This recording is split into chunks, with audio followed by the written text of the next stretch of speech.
सुल्तानपुर में रहने वाला राजेश की। राजेश अपनी पत्नी और बेटा कन्हैया के साथ रहता था। राजेश के पास 2 गाय थे। सुबह सुबह राजेश की पत्नी गाय में दूध बेचकर कुछ पैसे कमाती थी और दिन में गांव के सेठ के घर में काम करती थी। राजेश एक बहुत गरीब आदमी था।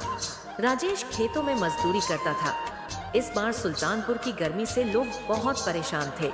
इतनी कड़ी धूप में राजेश अपने परिवार के लिए दिन रात मेहनत करता था। राजेश अपने खेत में कुछ सब्जी फलों की खेती करता था, जिसे बेचकर ही उनका घर चलता था। हर बार गर्मी कुछ हद तक बर्दाश्त करे जैसा था, पर इस बार की गर्मी से तालाब, नदी, कुआं सब में पानी ज्यादा हद तक कम हो गया था, जिससे गांव के लोग परेशान हो गए थे। दिन में कड़ी धूप और रात में गर्मी का एहसास, न हवा आती थी न घर के पंखे चलते, जिससे राजेश का परिवार बहुत परेशान था। सुबह गौरी उठकर गाय का दूध निकालती है और पूरे गांव में बेचने निकल जाती है। लोगों को दूध बेच के कुछ पैसे लेकर आती है। सुबह सुबह राजेश गर्मी से परेशान होकर गौरी को बोलता है, मैं क्या बोल रहा था कि इस साल तो गर्मी बहुत ज़्यादा हो गया है पिछले बार से। इस गर्मी और कड़ी धूप में काम करना बहुत मुश्किल हो गया है। ऐसे लगता है कि चारों ओर कोई आग लगाकर काम करने के लिए बोला हो, ना पीने के लिए सही से पानी मिल रहा है, ना खेतों को पानी मिल रहा है। अगर धूप ऐसी ही रही तो गांव में लोग पानी और बिना खाने के मर जाएंगे। गौरी, भगवान से एक ही निवेदन है कि हम सबकी रक्षा करें। जी, आप सही कह रहे हैं। इस बार की धूप से हर कोई परेशान है। सोचिए, यह तो गर्मी का शुरुआती दिन में इतना धूप है, तो आने वाले महीनों में कितना धूप होगा हमारे पास। तो यह एक छोटा सा मिट्टी का तो घर है। ना जाने ऐसे कितने लोग हैं कि जिनके पास तो सर पर न छत है, न कुछ कड़ी धूप, गर्मी, ठंड, बारिश, कुछ भी हो, वह लोग कैसे अपना जीवन चलाते होंगे। हमें तो भगवान का धन्यवाद करना चाहिए, क्योंकि हमारे पास रहने के लिए छत है, जिससे हम ठंड, गर्मी, बारिश से बच सकते हैं। हाँ गौरी, तुम सही कह रही हो। इस बार की गर्मी से भगवान ही बचाए। गौरी, धूप बढ़ रही है, मैं खेत की तरफ निकल जाता हूँ, वरना धूप और ज्यादा बढ़ जाएगा। जल्दी से मेरा खाने का डब्बा दो। जी जी, लेके आती हूँ। गौरी राजेश को खाना बांध के देती है। राजेश खेत के लिए निकल जाता है। वही गौरी का बेटा कन्हैया का स्कूल। गर्मी होने की वजह से छुट्टियां देने के कारण कन्हैया घर में ही अपने माँ के साथ रहता है। बेटा, मैं काम पर जा रही हूँ, तुम अपना ध्यान रखो। मैं शाम को आते समय तुम्हारे लिए कुछ अच्छा खाना लेकर आती हूँ। ठीक है माँ। गौरी कन्हैया को हर दिन घर में अकेले छोड़कर सेठ के घर में काम करने जाती है। सेठ के घर में सेठ मालकिन और उनका एक बेटा रहता था।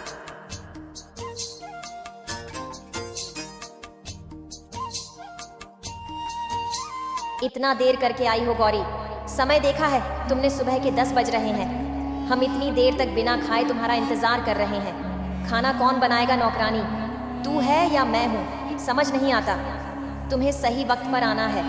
काम पर बोल के अगर ऐसे ही देर करके आने लगी तो काम से निकाल दूंगी, समझी नहीं? मालकिन, मुझे माफ कीजिए, मेरे से गलती हो गई। मेरे बच्चे और पति के लिए खाना बनाने में लेट हो गया, इसीलिए आने के लिए वक्त लग गया। मालकिन, अगली बार से ध्यान रखूंगी। ठीक है, अब यहाँ मेरी मुंह मत देख जा। अंदर कल के बर्तन पड़े हैं, वो धो दे और खाना बना हम सबके लिए। जी मालकिन। बुरी तरह से गुस्सा करके कामनी चले जाती है और गौरी खाना बनाने चले जाती है। पर गौरी के दिल में मालकिन की बातें घर कर जाती है। गौरी गरीब परिस्थितियों के वजह से चुप मालकिन की बातें सहती है। वही राजेश खेत में खड़ी धूप में खेत के काम कर रहा होता है। हे भगवान, इतना धूप, मुझे तो चक्कर आ रहा है। लगता है मुझे कुछ खा लेना चाहिए। तभी राजू अपना डब्बा खोलता है तो खाना धूप से सड़ गया होता है। ये देख के उदास हो जाता है। हे भगवान, तुम ये मेरी कैसी परीक्षा ले रहे हो? कड़ी धूप में इतना मेहनत करने के बाद कुछ खाएंगे? सोचे तो ये खाना भी मेरे नसीब में नहीं है। आपसे मेरी विनती है कि इतनी परीक्षा मत लो। मेरे जगन्नाथ मेरे बर्दाश्त के बाहर हो रहा है। अगर ये से ही चलता रहा तो मैं मर जाऊंगा। हाँ, जगन्नाथ में मर जाऊंगा। तभी आम के पेड़ से एक आम गिरता है। वो देख के सोचने लगता है, मेरे जगन्नाथ, ये आम से मुझे क्या संकेत देना चाहते हैं? अगर यह आम ही मेरे समस्या का हल है तो मुझे इसका संकेत दीजिए कि यह आम से मैं क्या कर सकता हूँ। सेठ के घर में राधा सुबह से काम में लगी रहती है। चंद्रकला आवाज देती है, गौरी ओ गौरी, मुझे एक गिलास कोल्ड ड्रिंक लेकर आओ। तभी गौरी फ्रिज में से कोल्ड ड्रिंक निकाल के मालकिन को देती है। मालकिन के कमरे में ऐसी लगा हुआ था, गौरी रसोई घर में काम करके थकी हुई रहती है। 2 मिनट ऐसी की हवा लेने के लिए रुक जाती है। यह गौरी मुफ्त की ऐसी की हवा लेना चाहती है। क्या मेरे कमरे में से तुम जैसे गरीब लोगों को मैं अच्छे से जानती हूँ। नहीं मालकिन, मैं तो यह गिलास लेकर जाने के लिए रुकी हूँ।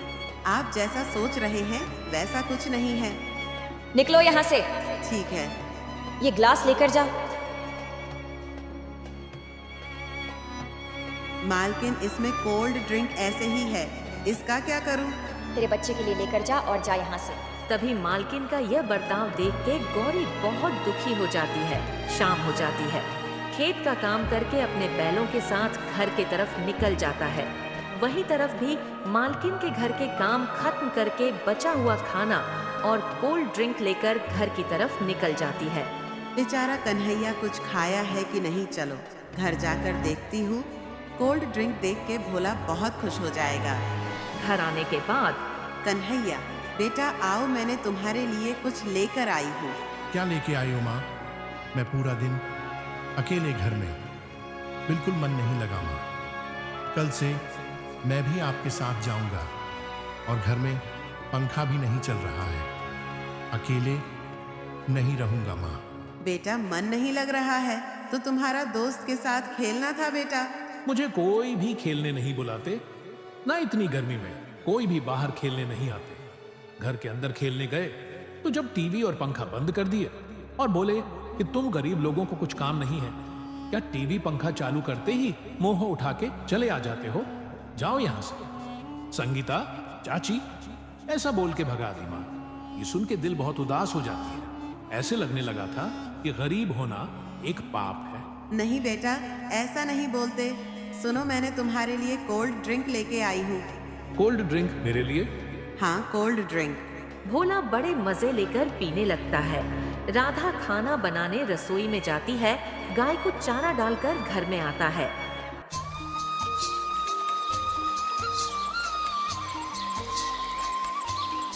राधा, आज बहुत जोर की भूख लगी है, कुछ बना दो। क्यों जी, आज इतना जल्दी भूख लगी है आपको? क्यों आज दोपहर का खाना खाने समय नहीं मिला आपको? ऐसा नहीं है राधा, आज जो तुमने खाना बांध के दिया था वह धूप से दोपहर तक खराब हो गया था, तो मैंने कुछ नहीं खाया आज। ऊपर से ये कड़क धूप, आज तो मैं बहुत थक गया हूँ। अच्छे से कुछ बना दो। जी नहीं है जी। क्या राधा? जी, आज बस रोटी के साथ दूध मिलाकर खाना पड़ेगा, कुछ घर में सब्जी नहीं है। तभी राजू को आम याद आता है। वो अपने डब्बे में से आम लेकर राधा को देता है। पर ये आम कहाँ से लेकर आए? राधा, ये आम से तुम अचार बना दो, तुम बहुत बढ़िया बनाती हो। ये अपने खेत के आम है राधा। ठीक है, मैं आम का अचार, रोटी और चावल बना देती हूँ। वैसे भी चावल के साथ दही है, उसके साथ खा लेना आप। ठीक है। सब खाने बैठते हैं। तभी वाह वाह राधा, यह अचार इतना स्वादिष्ट बना है। तुम्हारे हाथों में तो जादू है, जादू लाजवाब बना है अचार। राजू राधा की तारीफ करते नहीं थकता। तीनों खा जाते हैं। पर गर्मी इतनी थी ना, नींद आता है ना हवा चलता है। तभी भोला, माँ मुझे गर्मी लग रही है और मच्छर भी काट रहे हैं। माँ हम भी एक पंखा ले लेते हैं, मुझे ऐसे बिल्कुल नींद नहीं आ रही है। हाँ बेटा, मैं यही हूँ, हवा देती हूँ, तुम सो जाओ। हाँ बेटा, लेंगे लेंगे, हम भी लेंगे, अभी के लिए सो जाओ बेटा। बहुत मुश्किल से भोला को नींद लगती है। पर कहीं ना कहीं यह सब मुश्किलें लोगों के गरीब होने के ताने राधा के मन में घर बना लेती है।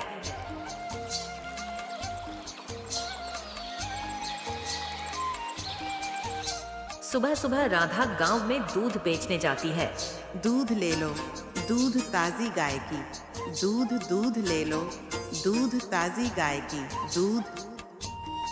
दूध बेचकर कुछ पैसे मिल जाते हैं, जिससे घर जाते समय सब्जी लेकर घर जाती है। तभी राजू खेत चले जाता है। माँ आज मैं अकेला नहीं रहूंगा घर में, मैं भी तुम्हारे साथ आऊंगा। ठीक है बेटा, चलो। और राधा मालकिन के घर जाती है। अरे अरे, तुम कम हो जो तुम्हारे बेटे को लेकर आए हो। नहीं मालकिन, बस यह घर में अकेले को मन नहीं लग रहा था और घर में यह समय बहुत धूप और गर्मी लगती है, इसीलिए इसको यहाँ लेकर आई हूँ। क्यों? यहाँ की मुफ्त ऐसी की हवा लेने के लिए लाई हो क्या? तेरे बेटे को मेरे बेटे से दूर रख। गरीब लोगों की आदत नहीं है मेरे बेटे को, समझी? तभी चंद्रकला ऐसे चुभने की बातें करती है कि राधा की आंखों में आंसू आते हैं। थोड़ी देर बाद भोला को रसोई घर में एक कोने में सुला देती है और काम करने लगती है। थोड़ी देर बाद भोला को रसोई घर की गर्मी से उठ जाता है और बिना बोले बाहर जाता है। चलते चलते एक रूम में से ठंडी हवा भोला को लगती है। वह ठंडी हवा को अच्छा लग रहा था। भोला उस रूम में जाता है, वहाँ कोई नहीं रहता और ठंडी होने के कारण वहीं सो जाता है। थोड़ी देर बाद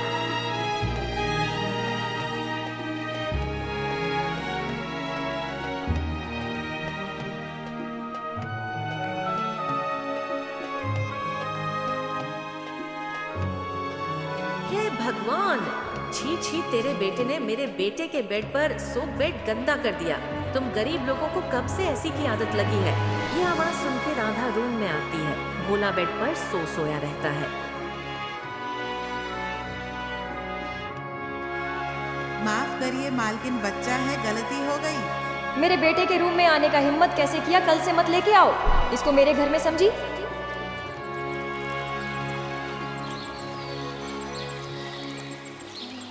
शाम हो जाती है। भोला को लेकर घर आती है और पूरी बात अपने पति को बोलती है और राधा मालकिन के यह काम छोड़ने का निर्णय ले लेती